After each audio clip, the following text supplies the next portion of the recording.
Okay. What else do I have? I'll tell you about the TV. Your first TV. Okay. When Phil went over to Europe,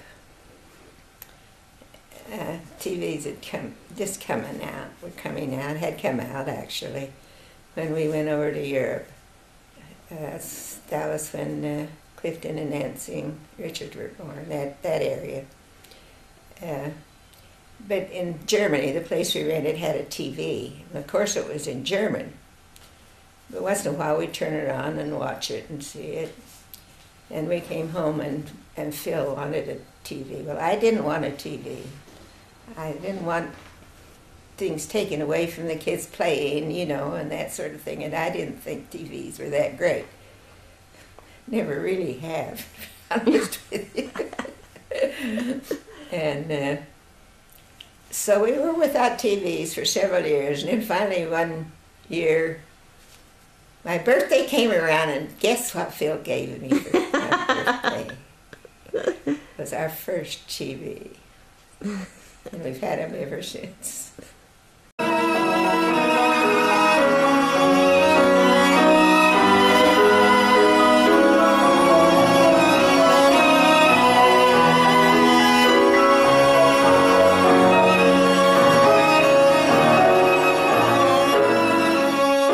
Which technology is the most annoying?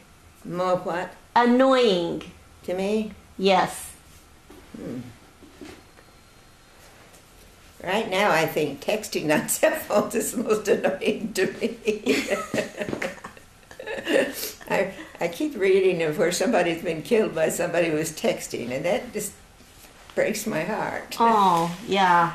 It's crazy. Or their And I face is broken. I think cell phones, in a way, and texting has taught people not how to communicate very well with each other in person. That's a problem. A lot of people have problems with that. That's true. I think the computer, has gone too far with all these textbooks and Facebooks and Twitters, and we've just gone way, way too far and things like that.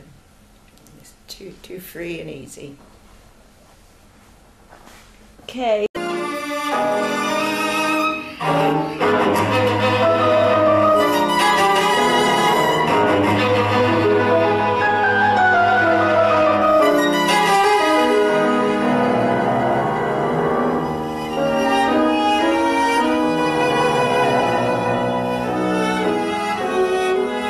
I remember looking for a job once, and you know, we used typewriters then.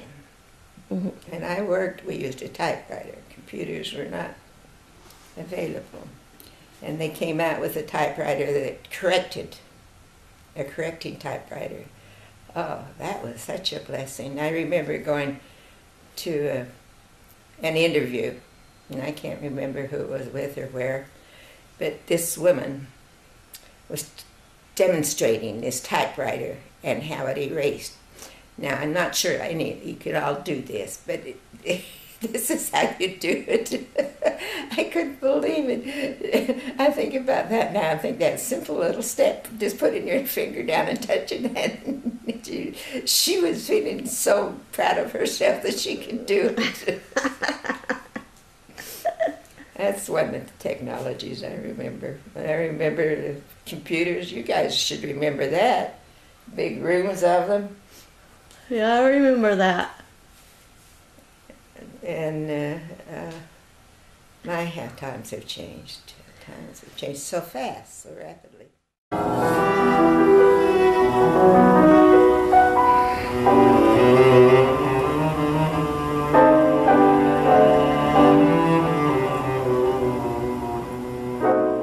Mom, are you ready? Not yet. I guess, as I'll ever be. Okay. Who has influenced, the person who influenced me most in my life, I guess, was my mother. And she was a beautiful, beautiful woman. She was a good mother and good friend. Very, very pure and sweet. I loved her. That's good. And I don't know how many of you remember her, but I know you think quite highly of her anyway.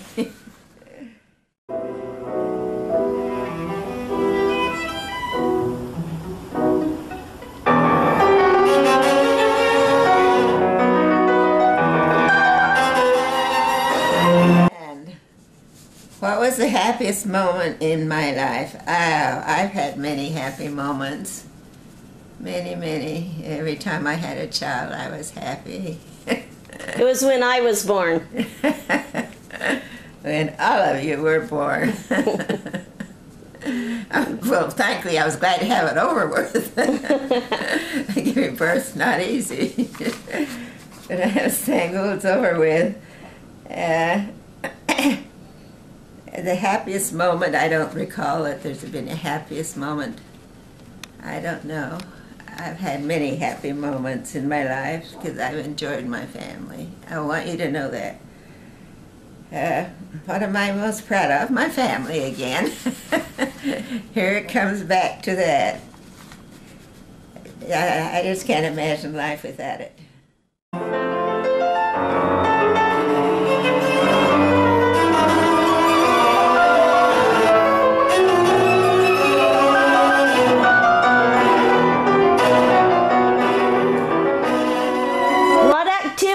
Did you do sports and stuff like that in school? Or participate in? I was never one of the last ones picked, but I was never one of the first ones. It's mediocre. When I was in high school, I was in the operetta. I was the mother and the student prince. We gave that. And I was the Duchess or something in that. And I sang in a lot of assemblies. I remember singing Flag Without a Stain, and they put a great big flag up on the stage. This was just before the war.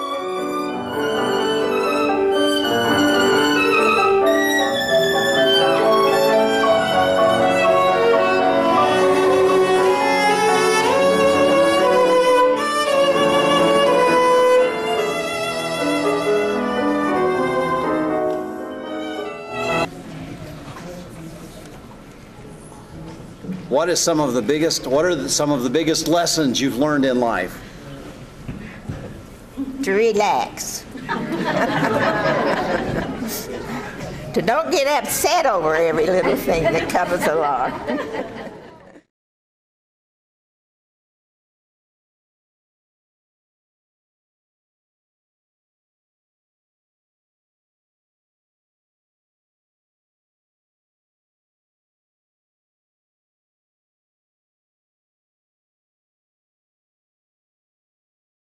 Traditions did you set? Can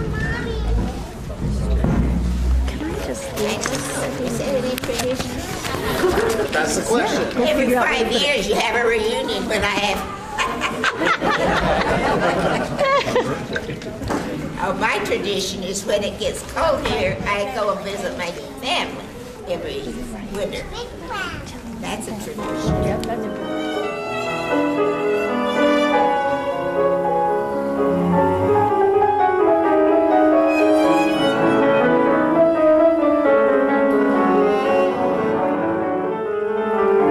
Teacher of the Week by Donna R.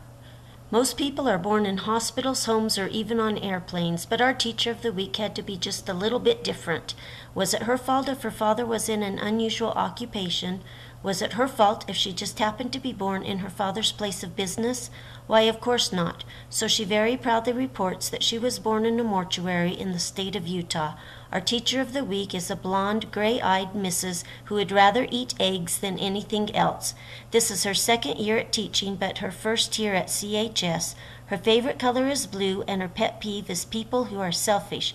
She met her husband while she was rooming at their house. Take a hint, girls. Maybe you can talk your moms into becoming landladies.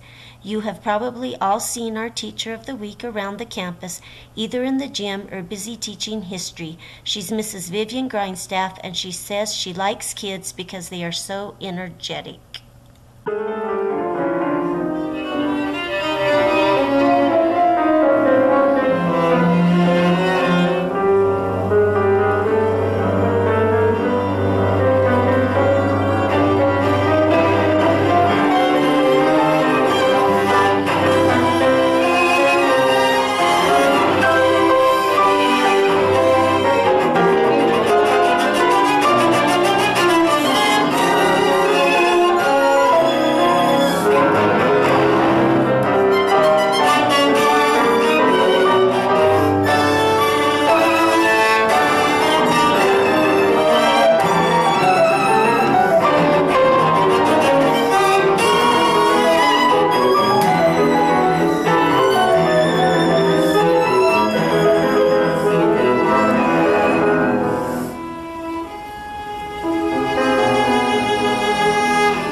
How would I like to be remembered?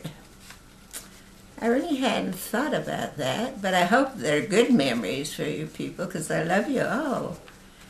And when I get up there, I'm going to be looking down, watching what you're doing, and trying to tell you, no, don't do that, or I go ahead and do that. That's what I'm going to be doing. So if you get those little impressions, that's me. You remember that. Okay. All right. You. That's it. We love you.